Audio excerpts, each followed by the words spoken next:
Welcome back to my morning report analysis videos on Wednesday 19th of October with me, Rich Perry, market analyst at Handset Markets. Let's look at cable now, and are we beginning to see a bit of strength coming through on cable? This is the daily chart. Look at that bull candle there. That's the most positive candle we've had, wow, for probably since this candle back in early September. So really strong reaction yesterday. Getting a little bit more traction in this recovery. RSI back above 30. MACD lines beginning to cross a little bit.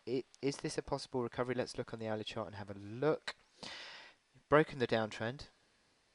You've sort of also broken above initial resistance at 2270, which arguably is sort of becoming a bit of a basis of support, although 2255 was the sort of reaction low today before bouncing.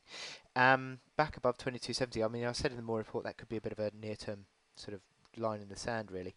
2330, I think, is this sort of base pattern, potentially. If you sort of saw a move above 2330, that would argue, or you could argue, almost 200 pips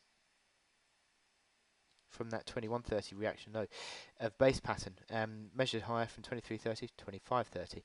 So there is the prospect of a recovery here if we can break out through 2330. Momentum indicators looking far more positively configured on the hourly. That RSI basically hitting 50 and recovering.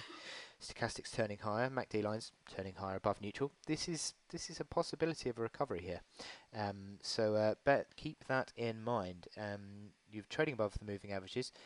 55-hour moving average has also been a basis of had been a basis of resistance, and now could also become supportive. That's around 2235 at the moment. So there is the prospect of a recovery building on cable. So watch this space, but it still needs a break above 2330. So I wish you good luck in your trading, and I'll speak to you later.